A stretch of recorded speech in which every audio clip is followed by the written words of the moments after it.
नारद जी कहते हैं कि मैंने जब उनका नाम लिया, नाम का गुणगान किया, उनकी कीर्ति कौमुदी का गुणगान किया, तो उस नाम का प्रभाव ही आज मैं ब्रह्मा पुत्र बन करके नारद बन के घूमता हूँ।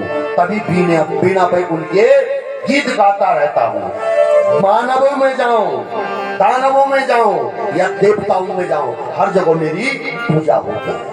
ये मेरी पूजा नहीं है, ये मेरे प्रभु के नाम के गुणगान की पूजा है, गुरु की पूजा है, मेरे प्रभु की पूजा है।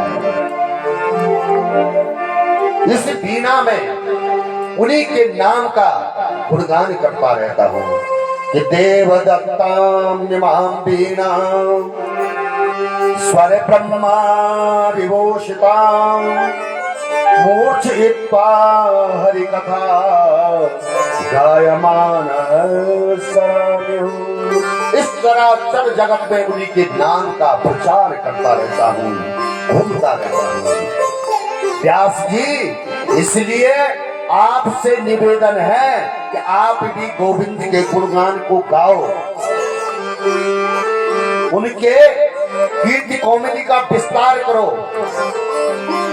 ऐसा कह करके और चतुर्थ श्लोक के भागवत के रूप में व्यास जी के कान में मंत्र दिया और उन 4 श्लोकों से ही आप इसका विस्तार करो, यह कह करके नारद जी अंतर्ध्यान हो गए। नारद जी जब अंतर्ध्यान हुए तो व्यास जी को अपनी कमी मालूम हो गई। तुरंत सम्यक प्रास आश्रम में बद्रीनाथ में सरस्वती नदी में स्नान किया और सम्यक प्रास आश्रम में श्रीमद् भागवत महापुराण को लिखने की तैयारी की। अब गाने के लिए तो व्यास जी थे, अब लिखने के लिए किसे तैयार किया जाए, तो फिर गणेश जी को बुलाया जाए। गणेश जी लिखते गए और व्यास जी गाते गए। ये संहिता तैयार हुई 18,000 श्लोकों की।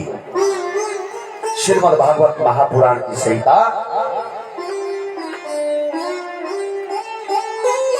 भागवत में, श्रीमद् भागवत महापुराण में 18,000 श्लोक गणेश जी ने लिखे और व्यास जी ने गाए। बोलो भागवत भगवान की।